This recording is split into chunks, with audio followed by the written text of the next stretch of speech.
আসসালামু আলাইকুম রহমতুল্লাহি অবরকাতুহ।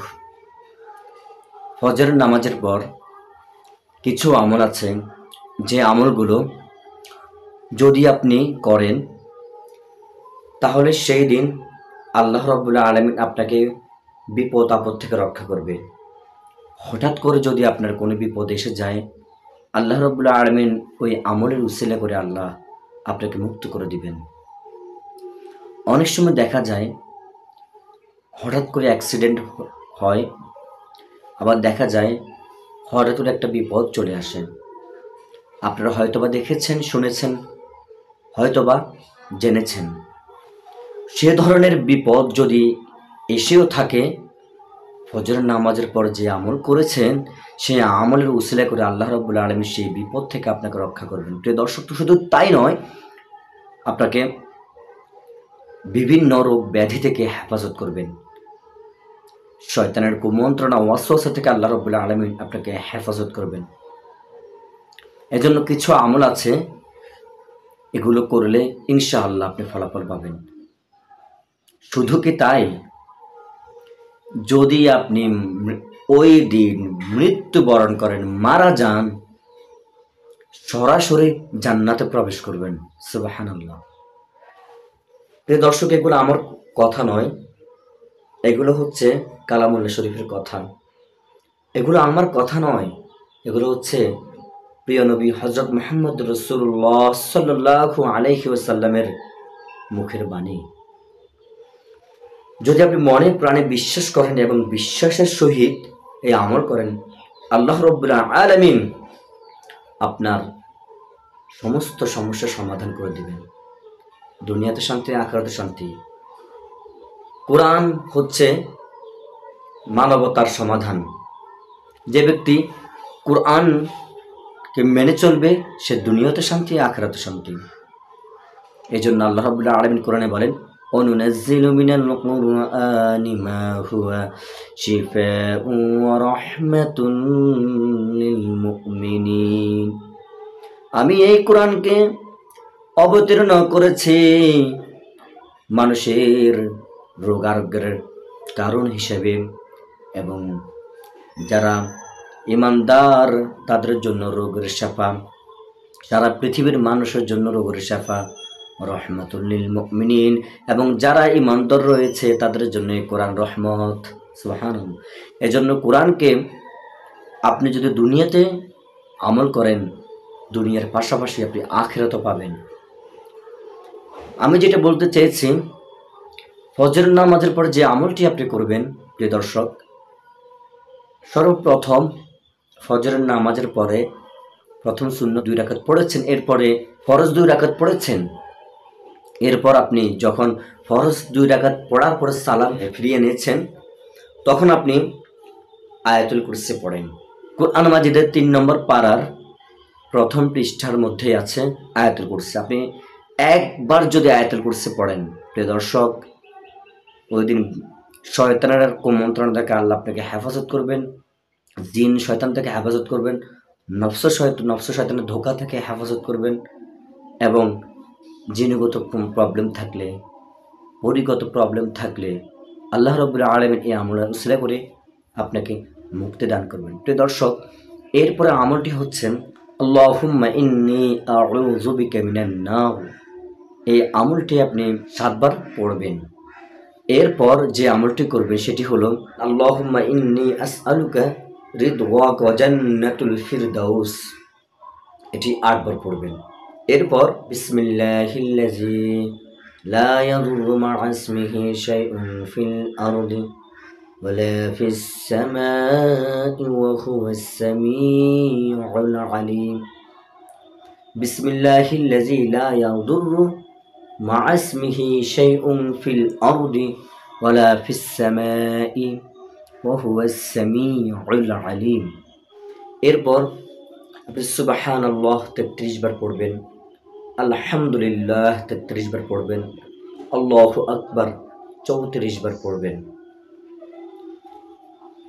এরপর আপনি আরও কিছু আমল আছে, চাইলে এগুলো করতে পারেন। যদি আপনার সম্ভব না হয়, তাহলে আপনি দুরূদ শরীফ 3 বার পড়বেন।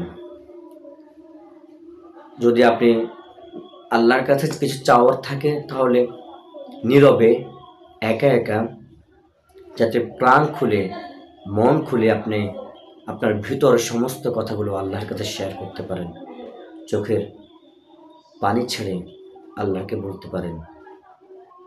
যদি আপনি এই আমলটি করেন এবং প্লাস আল্লাহর কাছে দোয়া করেন, প্রিয় দর্শক, আল্লাহ রাব্বুল আলামিন আপনাকে দুনিয়াতে শান্তি দান করবেন, আখিরাতে শান্তি দান করবেন।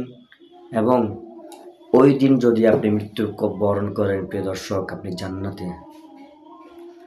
সহিহ বুখারী হাদিস শরীফে এসেছে, যে ব্যক্তি প্রত্যেক ফরজ নামাজের পর আয়াতুল কুরসি পড়বে, তার জান্নাতে যাওয়ার বাধা একমাত্র মৃত্যু। অর্থাৎ জান্নাতে যাওয়ার পথে শুধু বাধা হলো মৃত্যু।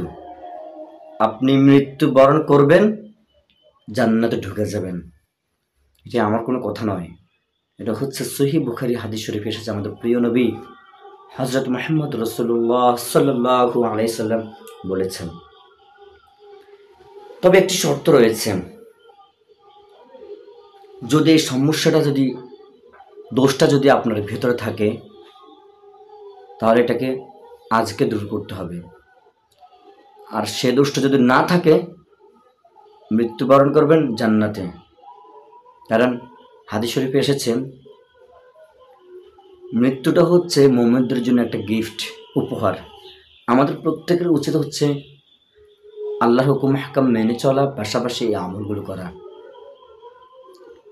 তো আমি যেটা বলতে চেয়েছি, যে একটি দোষ, একটি সমস্যা যদি আপনার ভেতরে থাকে, তাহলে আপনি এই আমলগুলো করবেন, ঠিক আছে, তবে আপনি জান্নাতে যাবেন। কিন্তু একটা ভুলের কারণে, একটা সমস্যা থাকার কারণে আপনি আটকে যাবেন। জান্নাতে যেতে পারছেন না, জাহান্নামে ঢুকতে পারছেন না, মাঝখানে করবেন। এরপর আপনার এই আমলের ঘাটতিগুলো, যে সমস্যাটার কারণে ঢুকতে পারছেন, ওই সমস্যার মধ্যে আপনাকে এই আমলগুলো শেষ করে দিতে হবে। তবে সেই সমস্যাটা হচ্ছে কি জানেন? বান্দার হক। এজন্য বান্দার হক যদি নষ্ট করে থাকেন, অবশ্যই তার কাছে ক্ষমা চেয়ে নেবেন। যদি আপনার সামর্থ্য থাকে তাহলে দিয়ে দিবেন, আর সামর্থ্য যদি না থাকে তাহলে তার কাছে ক্ষমা চাইবেন, মাফ চাইবেন, যে আমাকে মাফ করে দাও। আপনি যেভাবে তার কাছে মাফ চাইতে পারেন। কারণ আপনি যদি বান্দার হক নষ্ট করে আপনি আল্লাহর দরবারে যদি কান্না করতে করতে পুরা চোখ ভিজিয়ে শেষ করে ফেলেন, কান্না করতে করতে যদি সাগর করে ফেলেন, কিন্তু যে বান্দার হক নষ্ট করেছেন, টাকা আত্মসাৎ করেছেন, ভাইয়ের সম্পত্তি দখল করে নিয়েছেন, বোনের সম্পত্তি মেরে খেয়েছেন, আল্লাহ রাব্বুল আলামিন আপনাকে কখনোই ক্ষমা করবে না। আপনি হজ করতে করতে করতে প্রতিটা বছর হজ করতেছেন, উমরা হজ, বড় হজ, মসজিদে দান খয়রাত করতেছেন, গরিব অসহায়ের মাঝে অন্ন তুলে দিচ্ছেন, যতই কিছু করেন না কেন, বান্দার হক নষ্ট করেছেন, তো আপনি আটকে যাবেন। আখের কি হবে? কিয়ামতের ময়দানে যে বান্দার হক নষ্ট করেছেন, সেই অনুযায়ী আপনার আমল এখানে কাটা যাবে, তাকে ট্রান্সফার করে দেওয়া হবে যার হক নষ্ট করেছেন। এরপর আপনার মিজানের পাল্লা মাপা হবে। যদি বদের পাল্লা কম হয়, নেকের পাল্লা ভারী হয়, তাহলে জান্নাতে। এই জন্য আপনাকে সর্বপ্রথম, যদি দোষটা থাকে, তাহলে আপনি বান্দার হক নষ্ট করেছেন যদি থেকে থাকে, তাহলে আজই বান্দার হকগুলো বান্দাকে বুঝিয়ে দিন, তার কাছে মাফ চেয়ে নিন, সে যাতে করে আপনাকে মাফ করে দেয়। সে যদি মাফ করে দেয় তাহলে আলহামদুলিল্লাহ। তো প্রিয় দর্শক, এই দোষটা থেকে আপনারা মুক্ত থাকবেন। বাকি যে আমলগুলো করেছি, আমলগুলো করবেন ইনশাআল্লাহ। মৃত্যুবরণ করবেন, জান্নাতে চলে যেতে পারবেন ইনশাআল্লাহ। মুমিনদের জন্য মৃত্যু হচ্ছে উপহার, গিফট। এর জন্য আমরা সকল আল্লাহ রাব্বুল আলামিন আমাদেরকে ঈমানদার মুমিন হয়ে কবর যাওয়ার তৌফিক দান করুক। প্রিয় দর্শক, আপনি যদি এই চ্যানেলটি নতুন দর্শক হয়ে থাকেন, অবশ্যই চ্যানেলটি সাবস্ক্রাইব করবেন এবং পাশে থাকা বেল আইকনটি বাজিয়ে দিবেন, অল করে দিবেন, অর্থাৎ ঘন্টা বাজিয়ে দিবেন, পাশে একটা ঘন্টা আছে। আর লাইক করবেন, কমেন্ট করে আপনার মূল্যবান মতামত জানাবেন। আলোচনাটি কেমন হয়েছে, কোন ধরনের ভিডিও আপনারা চান, ইনশাআল্লাহ অবশ্যই জানাবেন। সাথে থাকবেন, ভালো থাকবেন। আল্লাহ হাফেজ।